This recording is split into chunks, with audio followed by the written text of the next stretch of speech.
Assalamualaikum warahmatullahi wabarakatuh. Alhamdulillah, lisan kita selalu memuji Sang Pencipta Allah atas segala nikmat yang dilimpahkan kepada kita.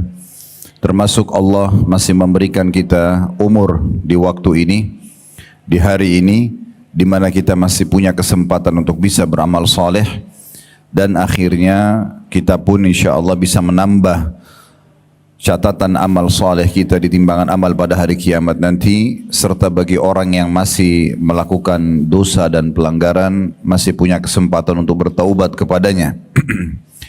Belum lagi nikmat kesehatan, peluang, ya, harta mungkin, makanan, minuman, pasangan hidup, keturunan dan segala macam hal. Allah Subhanahu wa taala perintahkan kita untuk menikmati dan bersyukur kepadanya. Dan Allah Subhanahu wa taala memudahkan syukur itu yang merupakan penyebab utama dari apapun yang kita sedang nikmati. Dari nikmat ini akan ditambah dengan kalimat yang sederhana sekali, yaitu alhamdulillah. Oleh karena itu jadilah orang yang selalu membasahi lidah dan bibirnya dengan kalimat ini. Selanjutnya kita panjatkan salam hormat kita kepada utusan Allah Nabi besar Muhammad sallallahu alaihi wa ala alihi wa sahbihi wasallam. Sebagaimana Allah telah memerintahkan kita mengucapkan salam hormat tersebut, dan sebagai balas jasa 23 tahun dari masa hidup beliau yang dihabiskan untuk agama ini. 13 tahun fase Mekah semuanya dengan hinaan, cacian, gangguan, dan puncaknya diusir dari kampung halamannya. Dan kita tahu betapa beratnya seseorang kalau diusir dari kampung halamannya. Dan 10 tahun fase Madinah semuanya penyempurnaan agama ini, ekspansi penyebaran agama Islam, sampai akhirnya Allah sempurnakan agama dan juga sampai kepada kita semua. Saya tentunya secara pribadi mengucapkan jazakumullahu khairan kepada semua teman-teman yang menjadi penyebab daripada pengajian kita bisa berjalan, walaupun jadwalnya mungkin sebulan sekali. Asal insya Allah kita komitmen sama-sama mengikhlaskan niat untuk belajar agama Allah Subhanahu wa taala ini, baik dari saya dan juga teman-teman sekalian yang hadir, dengan juga metode pembedahan buku agar kita terbiasa untuk membaca buku dan juga kita punya referensi yang jelas, serta juga agar materi yang kita sampaikan sistematis karena berurut satu sama yang lain. Berikut lagi kita juga akan tambahkan cukup banyak informasi-informasi yang lain mungkin yang menguatkan penyampaian yang disampaikan oleh penulis tentunya.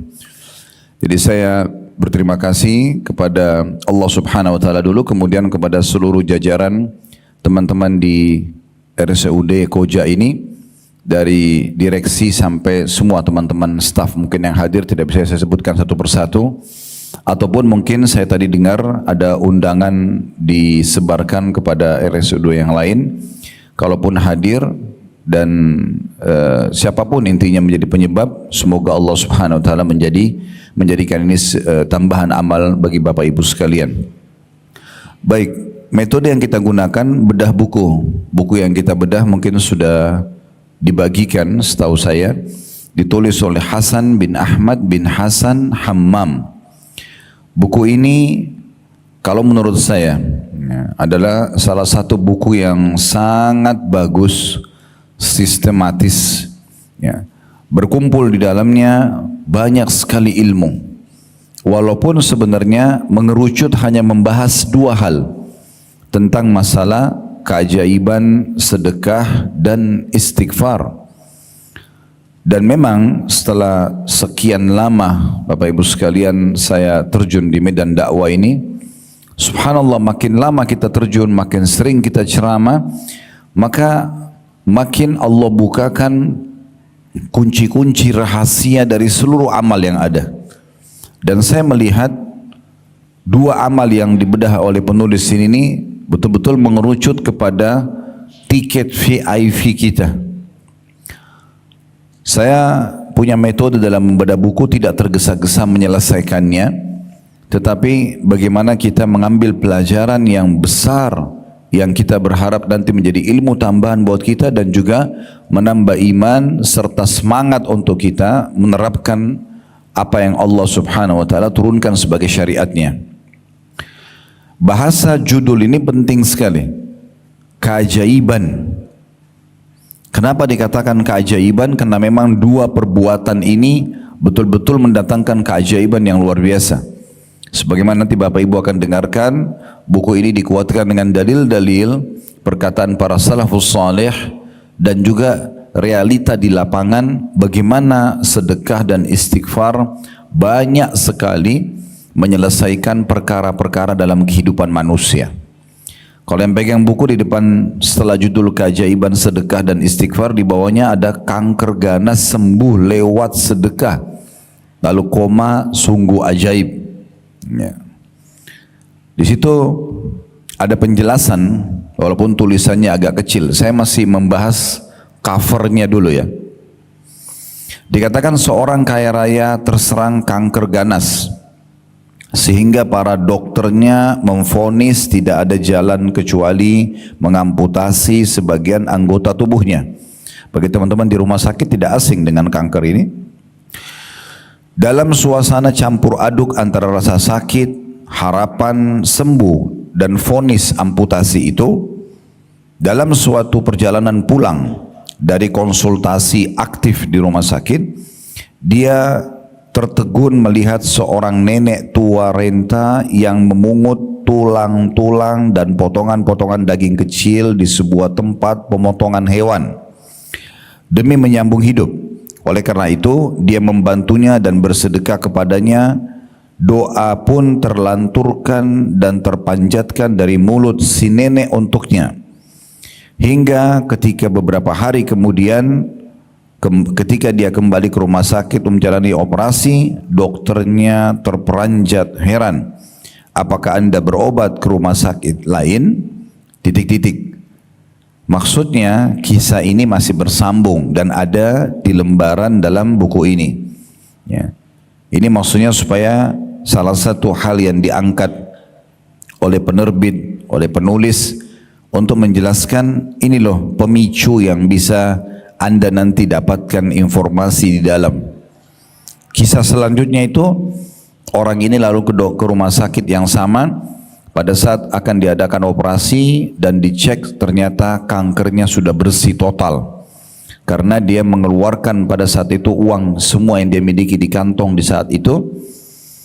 Kemudian dia berikan kepada nenek tersebut dengan niat bersedekah. Akhirnya Allah hilangkan penyakit dia.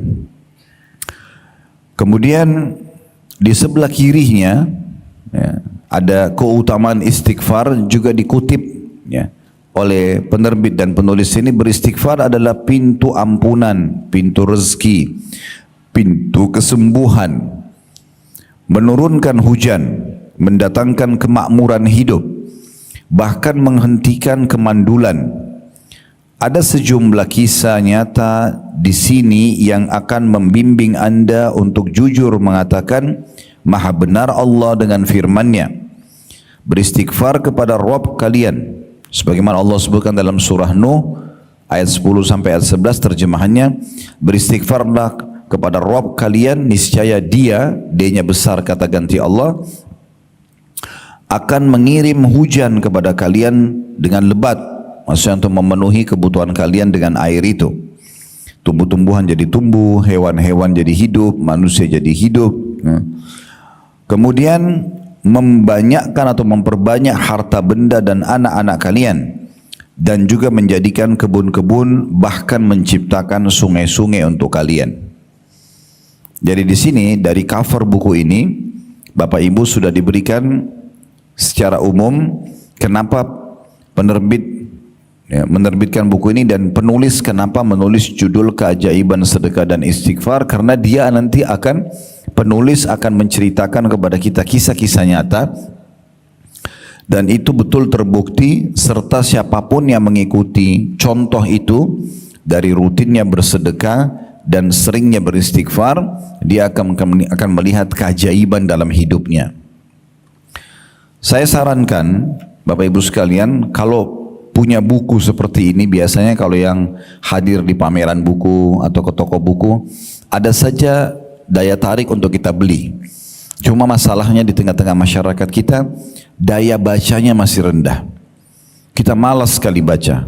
Mungkin kalau beli buku seperti ini tidak terlalu tebal sebenarnya. Tapi untuk mengkhatam, menghabiskan itu bisa dikatakan jarang sekali. Oleh karena itu kita gunakan metode bedah ini supaya kita bisa menyelesaikan. Di lembaran pertama dari buku ini, atau tepatnya lembaran kedua ya, dari kalau kita buka buku ini, ada judul dalam bahasa Arab At-Tadawi bis Sadaqah, berobat dengan sedekah. Terus di bawahnya At-Tadawi bil Istighfar, berobat dengan istighfar. Lembaran setelahnya dijelaskan siapa penerjemahnya, ya penerbitnya, dan selain judul asli dan juga judul terjemahan. Kemudian Bapak Ibu sekalian, maaf bukan menggurui tapi ini kena bedah buku. Saya selalu sarankan kepada seluruh jemaah, dan waktu saya juga ngajar di kampus kepada teman-teman mahasiswa, agar kalau beli buku yang paling pertama dilihat selain judul adalah daftar isi. Daftar isi akan menggambarkan kepada kita apa sih sebenarnya isinya buku ini. Ya. Dan ini penting sekali. Walaupun kadang-kadang saya bercanda juga dengan jemaah, kalau beli buku yang paling pertama buka plastiknya dulu. Ya. Karena banyak orang beli buku sudah 5 tahun di raknya di rumah belum dibuka plastiknya, hanya karena tertarik dengan judulnya. Ya. Baik, bagi teman-teman yang pegang buku bisa lihat daftar isi. Di situ dijelaskan tentang keajaiban sedekah, ada muqaddimah, kemudian ada pengertian sedekah dulu. Lalu kemudian di antara pendapat para salaf atau orang-orang saleh sebelum kita tentang sedekah. Lalu pahala sedekah dan buahnya. Nah, apa saja yang Bapak Ibu dapatkan nanti kalau bersedekah? Ada sedekah adalah pensucian dan pembersihan dosa. Sedekah adalah bentuk ketundukan kepada Allah dan Rasul-Nya. Seorang mukmin berada dalam naungan sedekahnya pada hari kiamat. Sedekah itu akan menghindarkan dari musibah dan menjauhkan dari kematian yang buruk. Sedekah adalah tanda dan bukti nyata dari iman yang benar. Sedekah itu sebagai tebusan bagi seorang muslim dari belenggunya. Nanti akan dijelaskan itu ya. Kemudian Allah SWT memberikan ganti kepada orang yang memberi sedekah, dan pahala sedekah tidaklah terputus dari pemberinya setelah kematian. Serta poin yang terakhir, sedekah itu menghapus dosa-dosa atau kesalahan. Nah, ini 9 poin nanti akan kita bedah satu demi satu tentang masalah manfaat yang Bapak Ibu dapatkan kalau sedekah.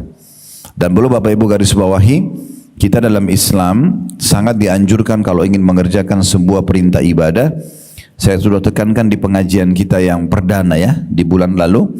Walaupun kita belum bedah buku pada saat itu, masih tematik, maka saya titik beratkan, kalau Bapak Ibu ingin mengerjakan ibadah dan rajin mengerjakannya, contoh sholat malam, contoh sholat duha, contoh bersedekah, contoh bakti sama orang tua, jenguk orang sakit, bantu orang susah, dan seterusnya, maka Bapak Ibu mencari tahu janji Allah di ibadah itu.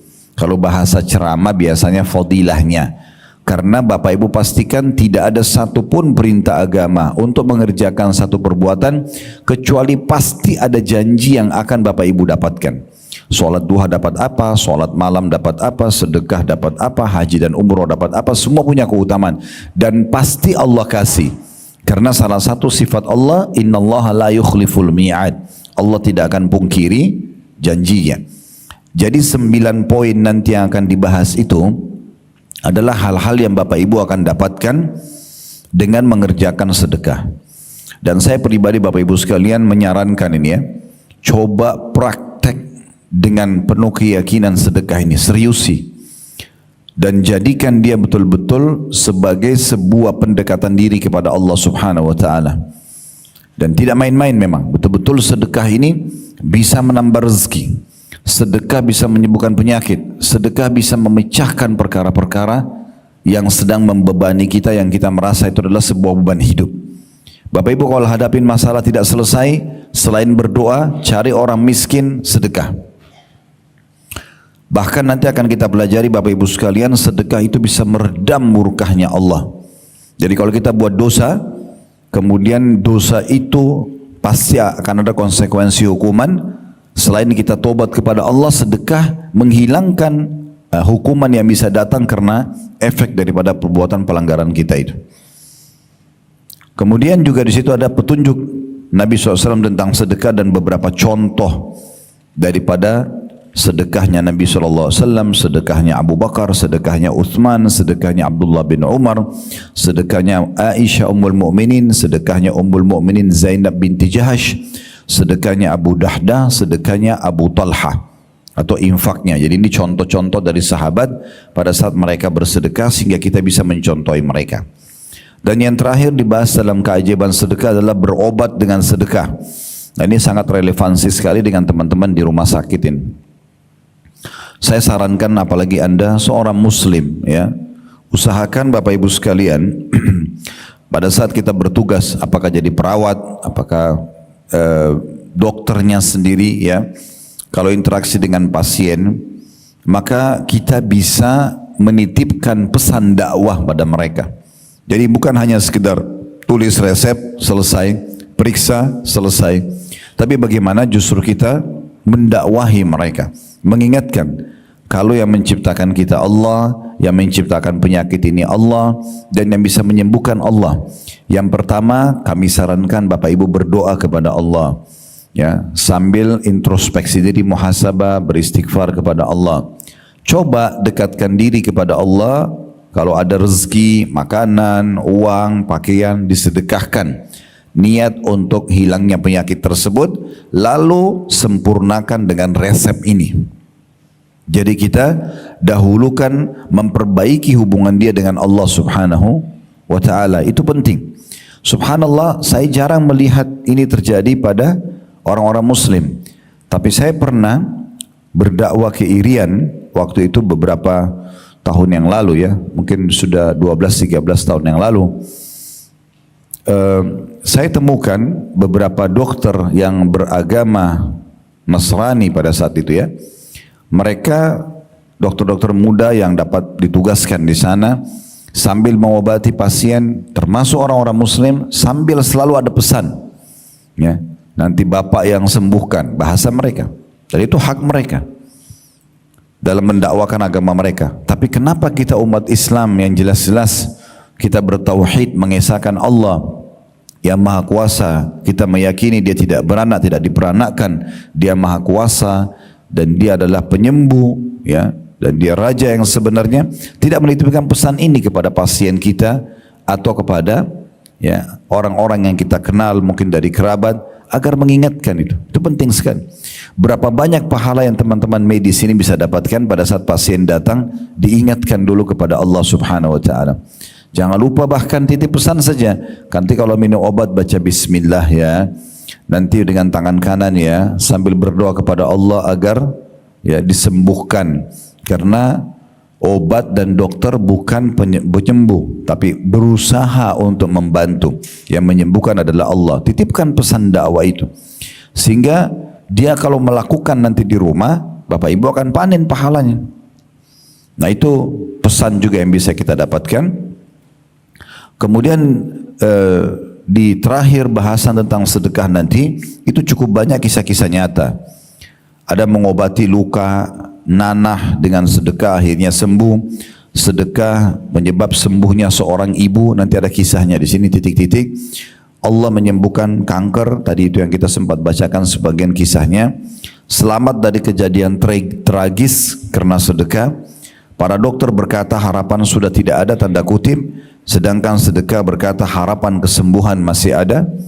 Batu ginjal dan sedekah, sebuah rumah yang tidak pernah dimasuki dokter karena setiap hari mereka penghuni rumah itu baik ayah, ibu, anak, mereka selalu menyisipkan dari uang yang mereka miliki di satu kotak dengan niat sedekah. Di akhir bulan mereka sedekahkan dan dengan itu mereka tidak pernah sakit. Kemudian sedekah dan istighfar adalah obat kemandulan. Nah ini nanti ada kisah nyata yang akan disampaikan. Kemudian bagian yang kedua dari buku, setengahnya kurang lebih keajaiban istighfar, dijelaskan tentang pengertian istighfar, waktu-waktu yang tepat untuk istighfar, contoh istighfarnya para malaikat, istighfarnya para nabi, istighfarnya Nabi Muhammad SAW. Lalu kemudian nanti akan masuk ke poin paling penting, masalah manifestasi dan buah istighfar. Apa yang kita dapatkan dari istighfar itu sendiri. Dan terakhir ditutup kabar gembira bagi para wanita. Lalu kisah-kisah istighfar. Hasan Basri dengan jemaahnya yang dia sarankan istighfar, sedekah, istighfar dan keberkahan rezeki, emosi dan amarah istri bisa redah atau pasangan hidup dengan istighfar, dan seterusnya, tukang roti dan istighfar, istighfar dan gempa. Itu kurang lebih gambaran umum dari daftar isi buku kita. Baik Bapak Ibu sekalian, mohon maaf saya sedikit panjang menjelaskan ini karena memang harusnya seperti itu kalau baca buku, dan memang bedah buku seperti ini metodenya. Baik, sekarang saya akan masuk mulai di lembaran bahasan kita. Sedekah ini Bapak Ibu sekalian yang merupakan bagian yang sangat diperintahkan dalam syariat, ya, hukumnya sunnah. Hukumnya sunnah, bukan kewajiban. Tetapi beruntunglah orang yang menjadikan sedekah sebagai kendaraan dalam hidup dia untuk meraih ridho Tuhannya, untuk juga meraih ridhonya manusia. Karena orang yang dermawan suka bersedekah dicintai oleh Allah, karena Allah perintahkan sedekah itu, dan Allah pun maha dermawan. Dan orang yang dermawan pasti disukai oleh manusia. Bapak Ibu kalau berteman dengan orang yang royal, suka traktir, suka memberi, setiap ketemu ada saja hadiah yang dikasih kepada kita, pasti orang semua suka dengan orang seperti ini. Sebaliknya, lawan daripada dermawan, ya, artinya orang yang suka sedekah adalah orang yang bakhil, pelit. Semua orang yang pelit dibenci sama Allah. Bahkan Bapak Ibu perlu tahu ya, lawan dermawan atau pelit itu bagian dari dosa besar. Dosa besar, bukan dosa saja, tapi dosa besar kalau orang pelit, dan akan membuat manusia menghindar dari dia. Semua orang tidak suka dengan orang yang pelit.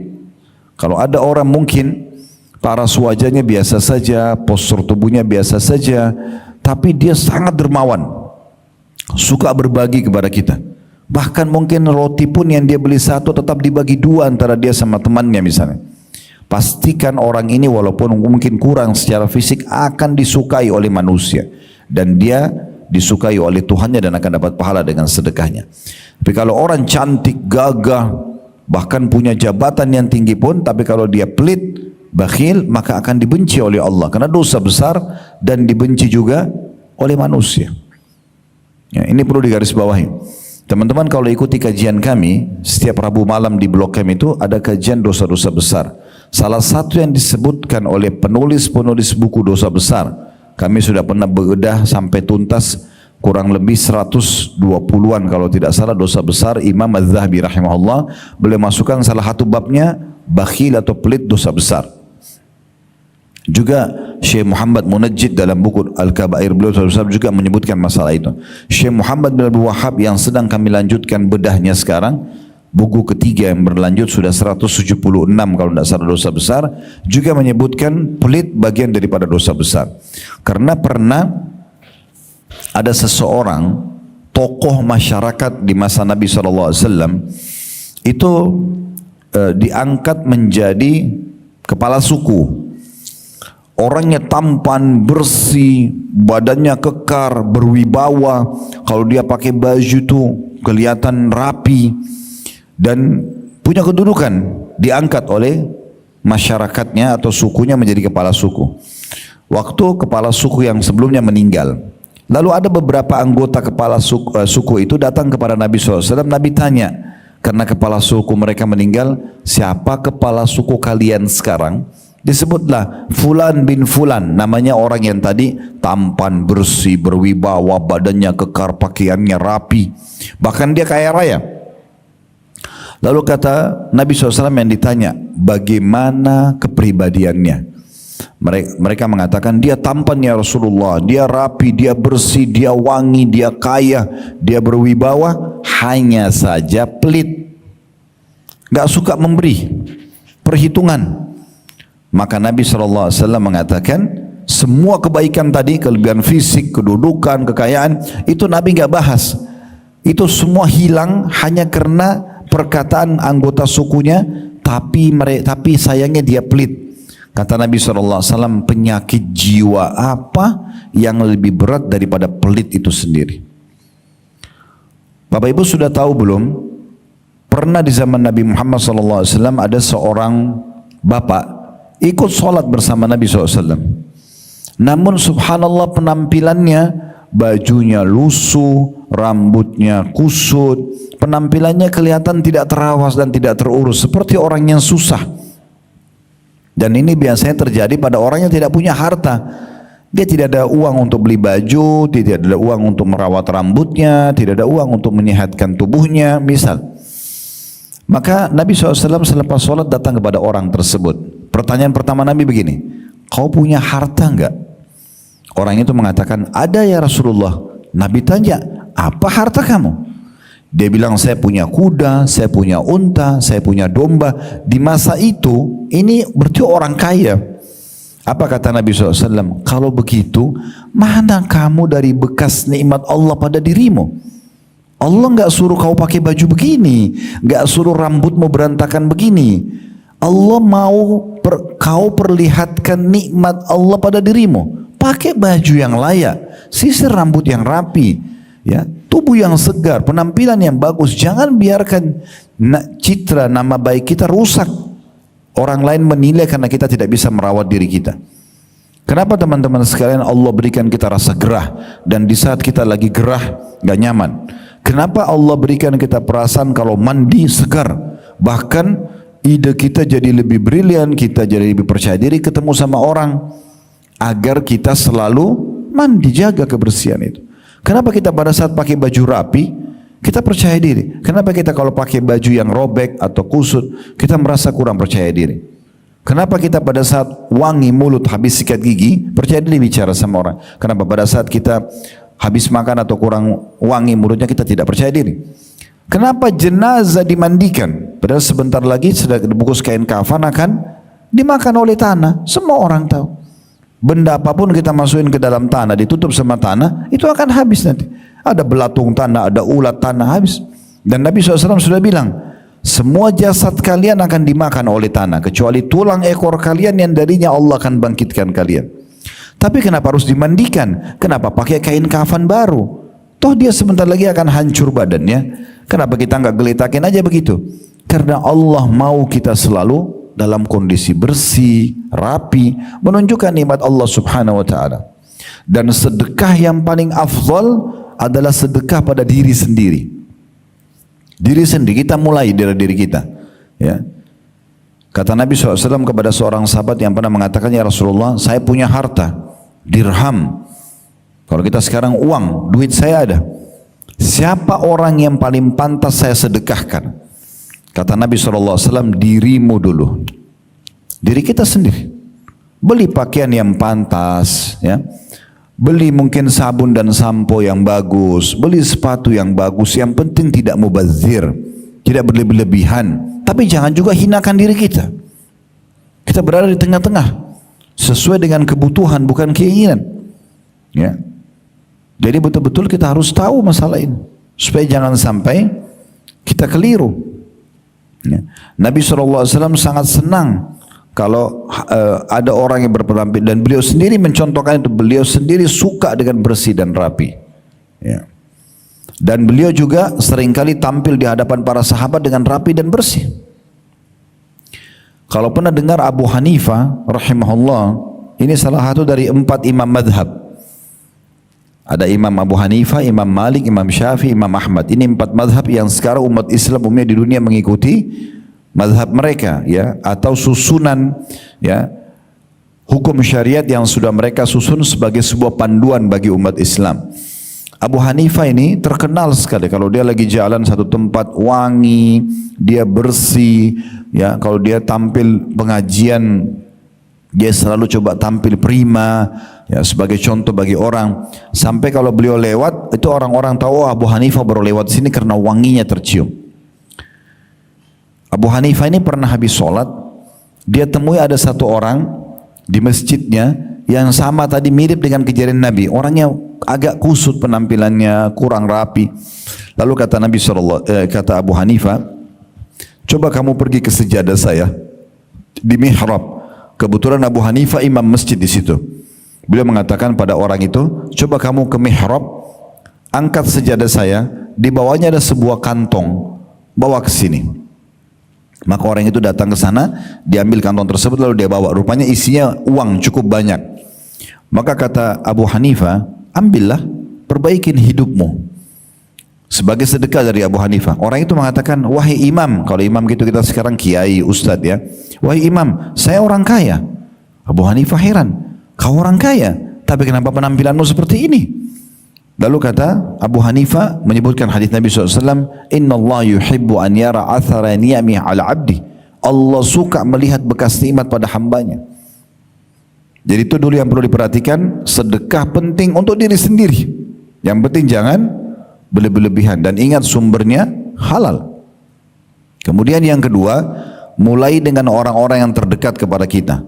Karena sahabat tadi bilang, waktu dia bilang, ya Rasulullah saya punya harta, saya punya dirham, siapa yang paling layak saya sedekah?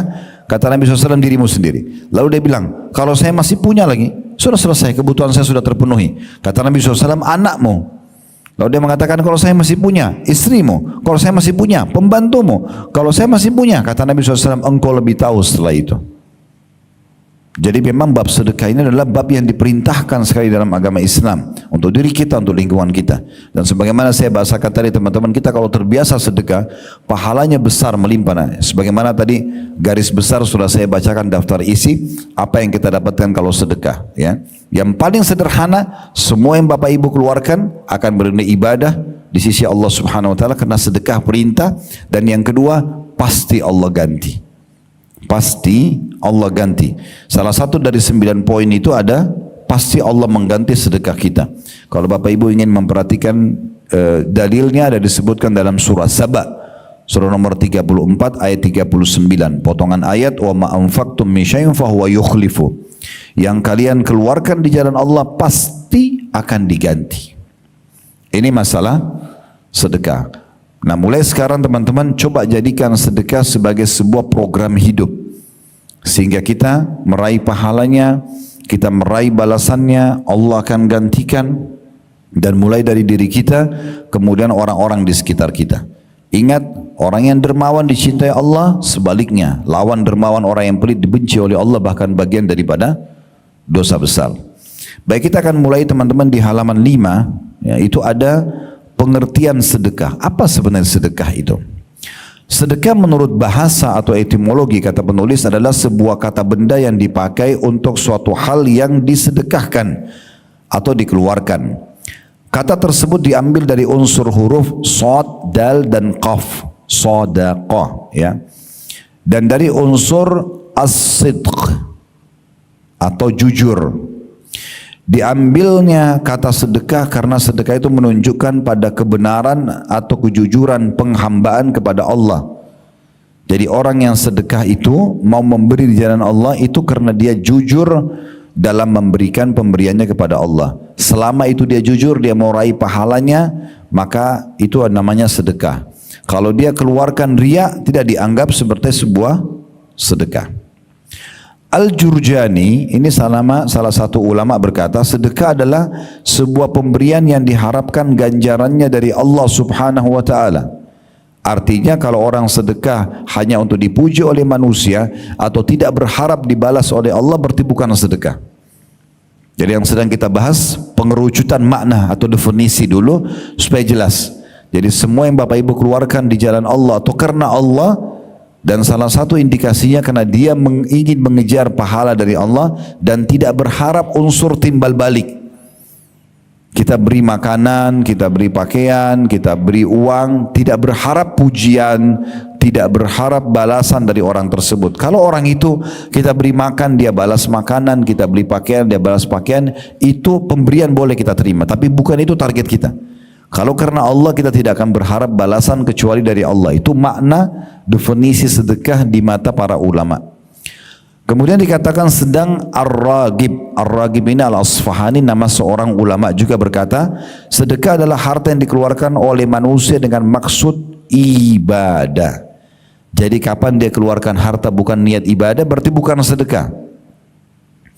Seperti zakat, akan tetapi sedekah itu pada dasarnya disyariatkan untuk suatu perkara yang disunnahkan, sedangkan zakat untuk suatu hal yang diwajibkan. Jadi kalau zakat kan bagi yang mampu, kalau sedekah itu wajib bagi yang mampu. Kalau sedekah ini itu ya dikeluarkan oleh siapa saja. Kalau zakat itu ada jenis-jenis perincian. Uang, emas, perak dikeluarkan dari jenis yang sama. Kalau Bapak Ibu punya peternakan, kambing, sapi, ya, unta, dikeluarkan dari jenis hewan itu zakatnya. Kalau kita panen hasil perkebunan, dikeluarkan juga dari hasil kebun itu untuk zakatnya. Itu pun ada syarat dua, syarat mutlak. Yang pertama haul, masa 1 tahun dari uang yang kita simpan, yang kita investasikan, dari hasil panen, ya, dari hasil pertambangan, bisnis dan seterusnya. Ada 1 tahun, ada juga kalau perkebunan setiap panen, tapi setiap daripada itu 1 tahun. Kemudian ada yang kedua nisab, kadar minimal dia. Kalau harta kita 85 gram emas setiap bulan sama sampai bulan ke-12, baru kita keluarkan di bulan ke-12 2,5%-nya. Tapi kalau dalam 12 bulan ini Bapak Ibu sekalian, bulan pertama Januari misalnya, kadar uang kita yang kita simpan dan kita investasi nilainya 85 gram emas. Jadi kalau kita hitung sekarang 1 juta 1 gram berarti 85 juta uang tabungan ibu dan bapak dan disimpan atau diinvestasikan. Bulan Januari sama 85 gram emas, bulan Februari sama, Maret sama, terus sampai 12 bulan ke depan, maka nanti di ujungnya bulan ke-12 Bapak Ibu keluarkan 2,5% zakat. Ini wajib. Tapi Allah ringankan zakat itu karena dia kewajiban. Kalau bulan pertama, bulan kedua, bulan ketiga, bulan keempat, bulan kelima, bulan keenam, bulan ketujuh misalnya semuanya sama nih 85 gram emas setiap bulan. Bulan ke-8 Bapak Ibu kebetulan ada kebutuhan, biaya rumah sakit, biaya apalah sekolah anak. Tiba-tiba di bulan ke-8 turun di bawah 85 gram emas. Tadinya uang kita 85 juta ke atas, sekarang sisa 70 juta misalnya. Karena dipakai 15 jutanya untuk kebutuhan di bulan ke-8. Nah di saat itu haulnya Bapak Ibu yang 7 bulan ke belakang batal. Ya, terbatalkan. Kapan mulai lagi dihitung haul untuk zakat? Kalau bulan depan, bulan ke-9 ternyata dia sampai lagi 85 gram emas, mulai dihitung bulan pertama dari haul itu. Begitu kalau zakat hitungannya ya. Tapi kalau sedekah tidak ada haul, tidak ada masa 1 tahun, tidak ada nisab, kadar minimal, tidak ada persentase 2,5%. Bapak Ibu dianjurkan bersedekah bukan setiap hari, setiap saat, setiap ada kesempatan. Lewat sebuah masjid ada kotak amal untuk menerima infak dan sedekahnya jemaah yang lewat karena mau renovasi masjid atau ada kegiatan. Bapak Ibu taruh uang, maka itu sudah dianggap sedekah ya. Dan dalam 1 hari bisa berulang kali kita bersedekah. Contoh misalnya Bapak Ibu ingin mengejar hadis Nabi SAW, siapa yang membangun rumah Allah di muka bumi, maka Allah akan bangunkan baginya istana di surga. Maksudnya siapa yang membangun masjid. Ada masjid dekat rumah lagi renovasi, kita lewat pagi hari mau ke rumah sakit ini misalnya sedekah 10.000 rupiah misalnya. Berarti kita sudah dapat istana di surga. Pulang sore kotak amal masih ada karena masjid masih belum selesai, dananya belum tercukupi, sedekah lagi, dapat lagi istana di surga. Berulang-ulang kita bisa dapatkan dengan adanya peluang sedekah tersebut. Ya. Dan Allah Subhanahu wa taala itu maha kaya.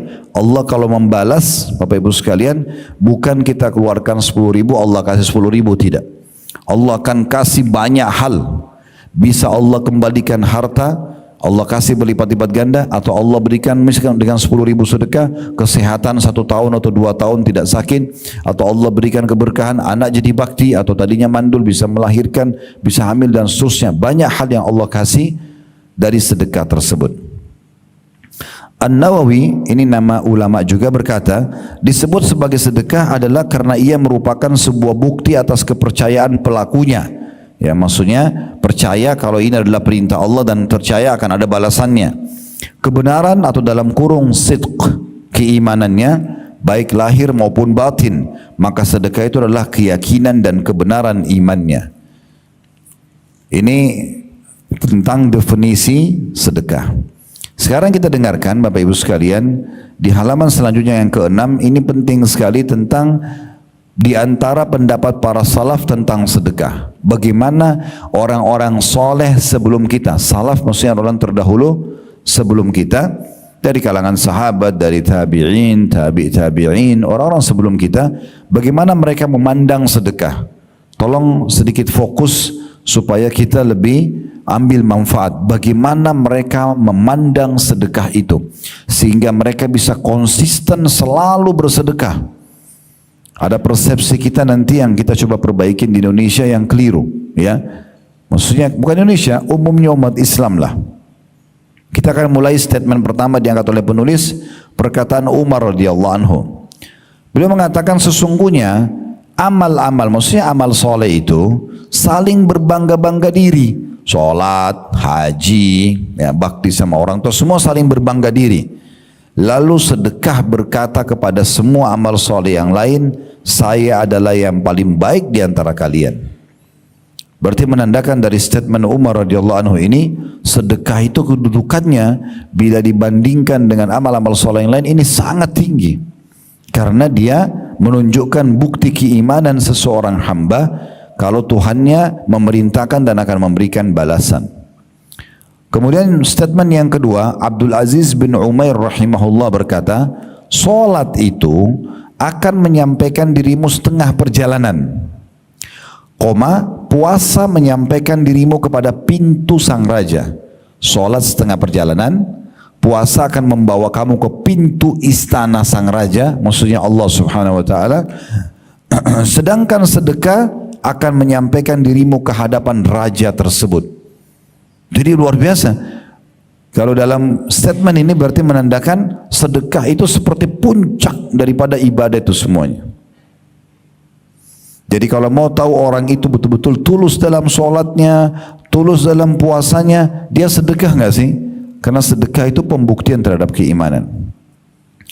Ibnu Abi Al-Ja'ad, ini nama seorang juga, seorang salaf, orang soleh berkata, sesungguhnya sedekah itu benar-benar menghilangkan 70 pintu keburukan. Jadi satu kali sedekah, itu sudah cukup Allah hilangkan dari kita 70 pintu keburukan yang bisa menimpa kita.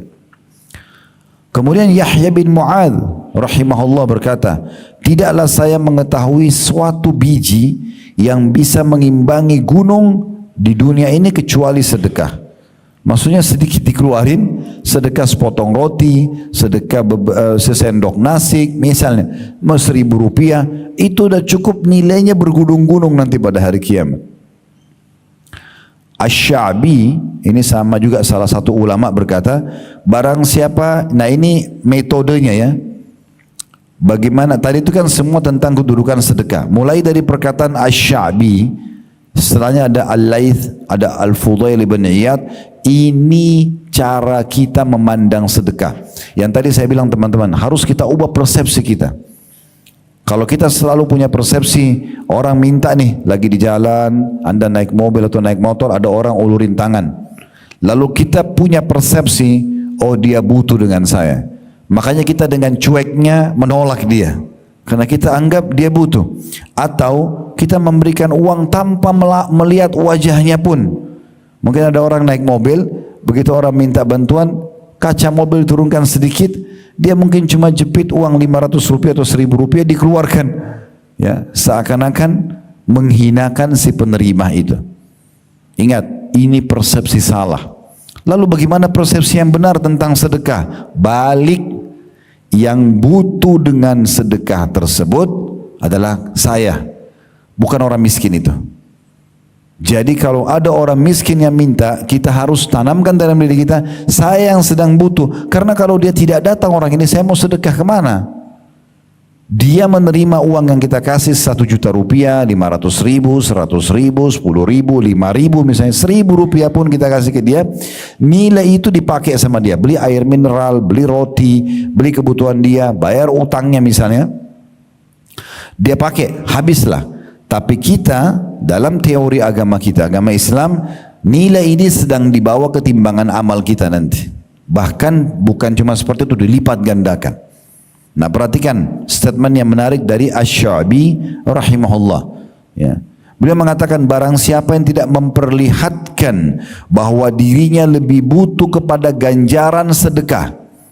Siapa yang mau sedekah tapi dia tidak perlihatkan kalau sebenarnya dengan sedekah ini dia lebih butuh untuk sedekah agar dapat ganjaran dari Allah daripada seorang fakir yang butuh kepada sedekah itu, maka dia telah membatalkan sedekahnya dan telah memukul wajahnya sendiri dengannya. Apa maksudnya? Kalau anggap remeh penerima sedekah itu, menganggap dia yang butuh, bisa batal sedekah kita. Karena seakan-akan kita enggak tulus kepada Allah Subhanahu wa taala. Tidak usah lihat siapa yang minta, tapi pada saat ada yang minta, salah satu ciri yang ciri Nabi Muhammad SAW dan beliau jadikan sebagai contoh buat umatnya, beliau tidak pernah menolak siapapun yang minta. Tidak pernah menolak. Beliau berikan semampunya. Sehingga tertanam dalam hatinya sifat kedermawanan. Dengan penuh keyakinan bahwasanya Allah melihat. Dan apa yang saya sedekahkan bukti keimanan saya. Dan pasti Allah ganti. Baik, kita dengarkan sekarang statement yang lain. Yang mengajarkan kita tentang apa tadi yang saya bahasakan. Metode atau pemahaman yang harus kita tanamkan dalam bersedekah. Al-Laits ibn Sa'ad rahimahullah pernah berkata begini, barang siapa yang telah mengambil dariku suatu sedekah atau hadiah, kalau aku siapkan uang untuk sedekah atau hadiah, lalu dia terima, ada orang yang menerima itu, maka hak dirinya atas diriku adalah lebih besar daripada hak diriku atas dirinya. Dia lebih berhak untuk aku hormati, ya, untuk aku terima kasih pada dia, orang miskin itu. Kenapa? Karena dia, orang miskin atau orang yang minta yang sudah kita berikan sedekah, telah menerima apa yang telah aku korbankan kepada Allah. Perhatikan baik-baik. Kalau persepsi ini kita tanamkan teman-teman, kita malah yang keluar cari, mana itu orang miskin. Kita enggak nunggu orang minta. Tapi kalau tidak begitu persepsi seperti ini, maka yang terjadi, orang datang pun Allah gerakkan orang itu datang untuk minta, kita masih nolak. Kita anggap dia yang butuh, padahal sebenarnya kita yang butuh. Persepsi ini penting sekali. Jadi sekali lagi, kalau kita tanamkan dalam diri kita, kita yang butuh, maka kita akan cari kantong-kantong sedekah itu. Saya perkuat dengan sedikit, kita tinggalkan dulu buku kita. Abdullah bin Umar, Abdullah bin Abbas radhiyallahu anhum ajma'in, beliau di depan rumahnya setiap hari, kalau beliau mau keluar pagi ada orang-orang miskin lagi minta. Maka beliau kasih semuanya. Satu waktu pernah beliau keluar, tidak ada orang-orang miskin itu, tidak ada. Maka dia keluar dan mencari di mana orang-orang miskin itu, dicari sama dia untuk diberikan sedekah.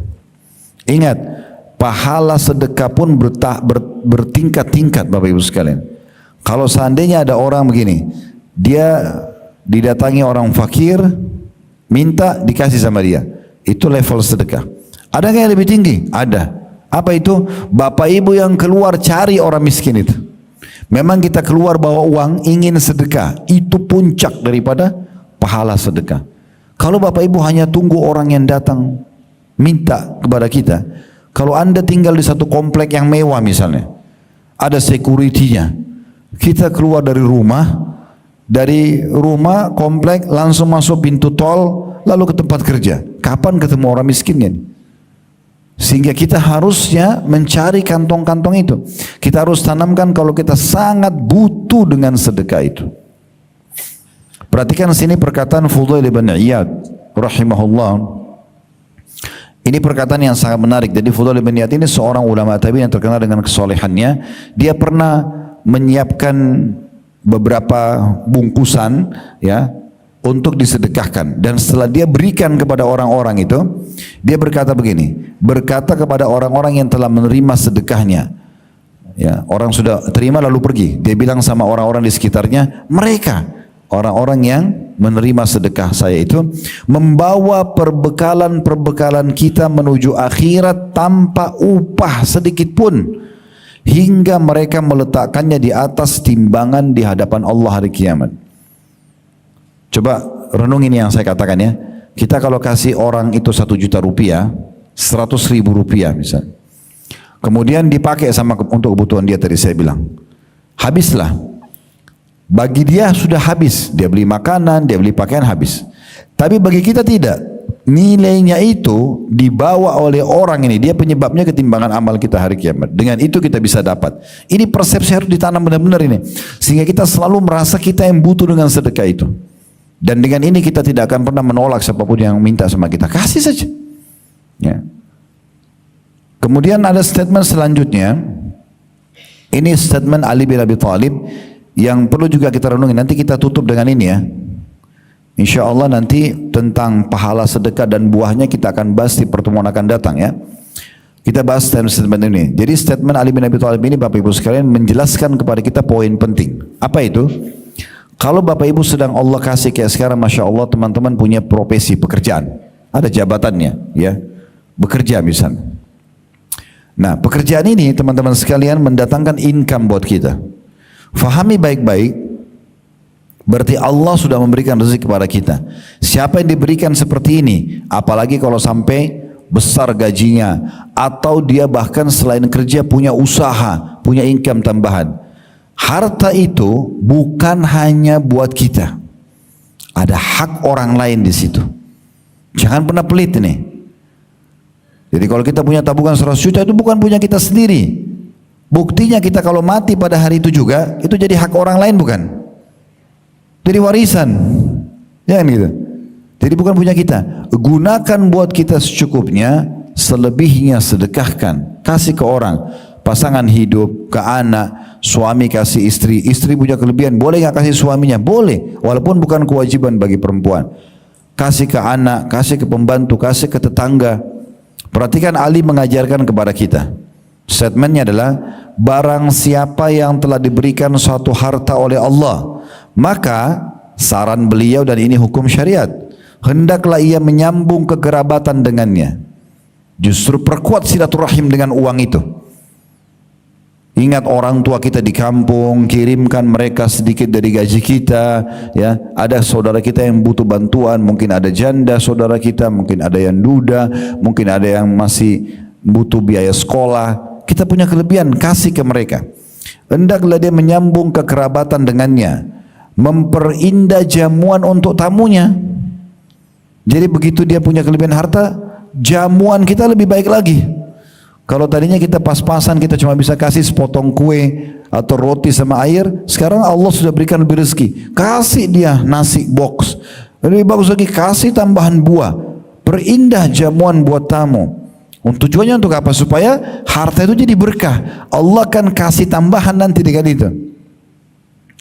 Lalu kemudian menolong seseorang yang membutuhkan.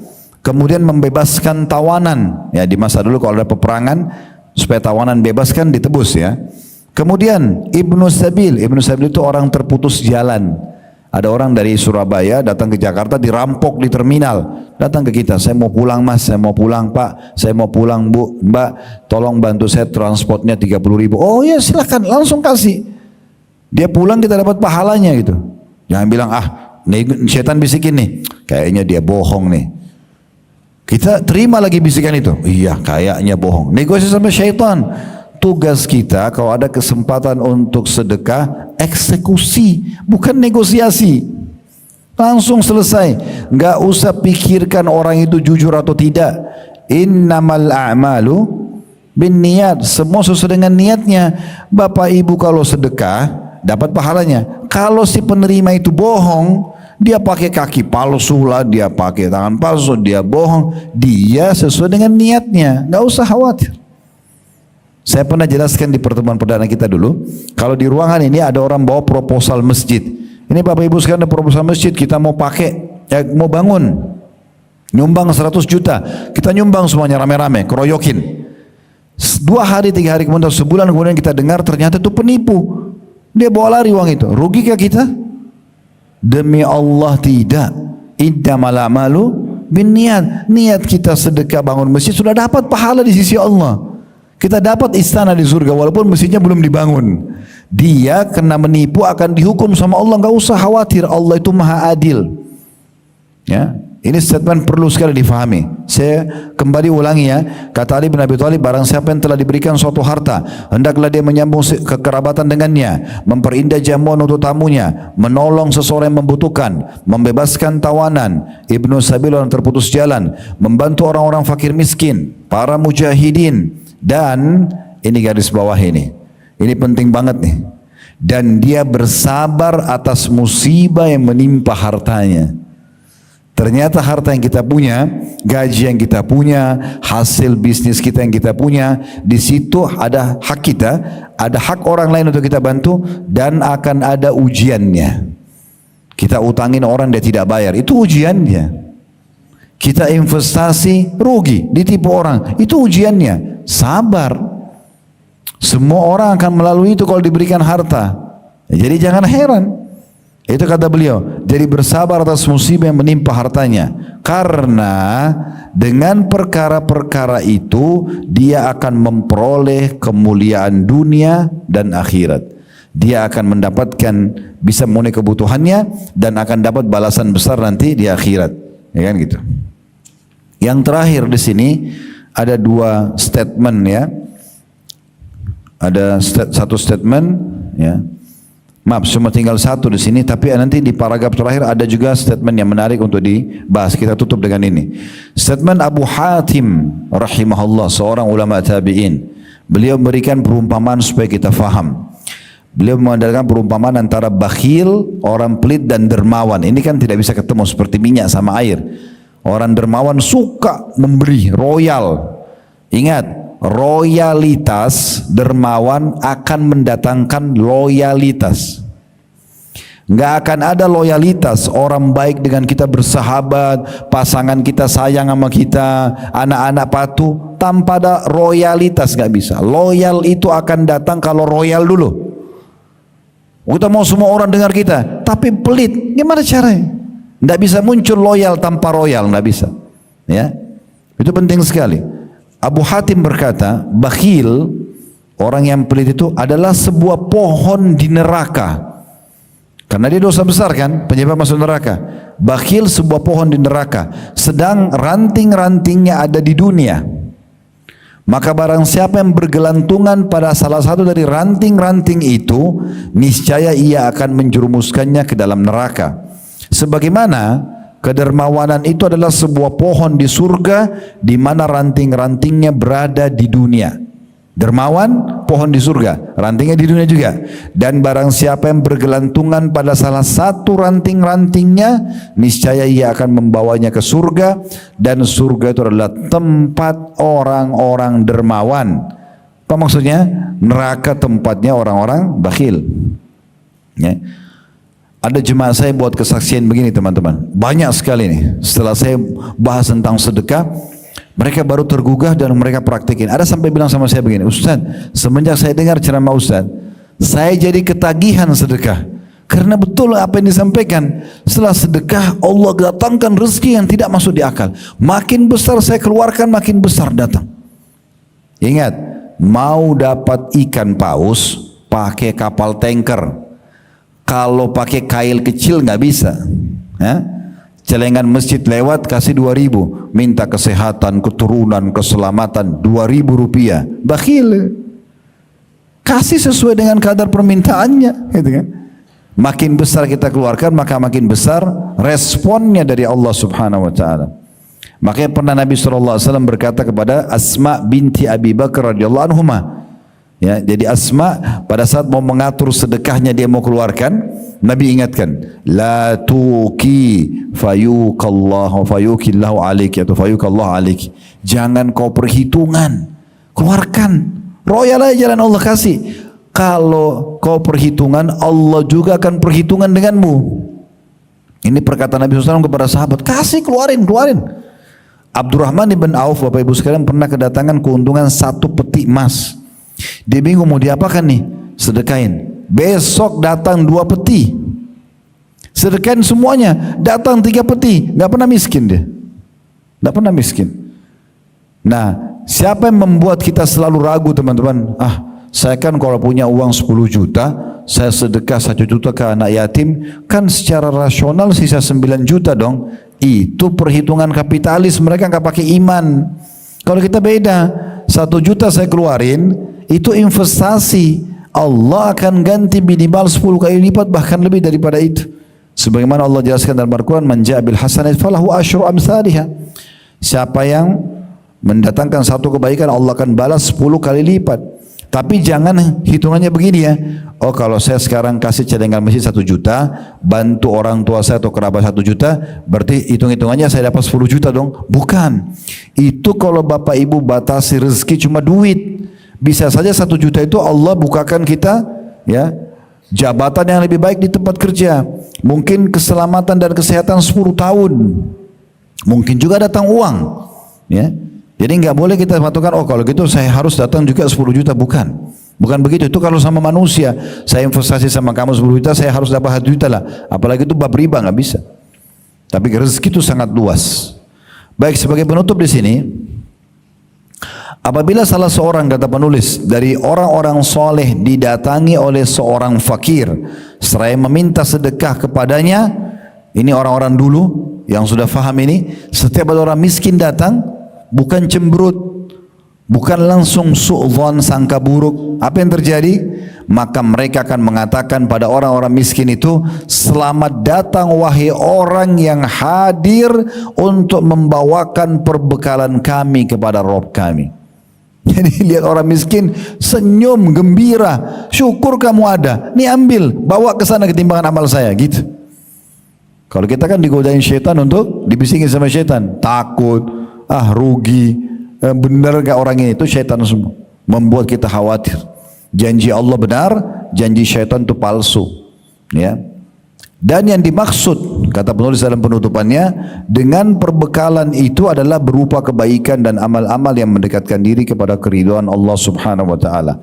Jadi begitulah kaum salafus saleh, mereka kalau ya bersedekah, memberikan dan memahami sesuai dengan syariat Allah. Kalau sedekah, dia yang butuh, bukan orang miskin yang butuh.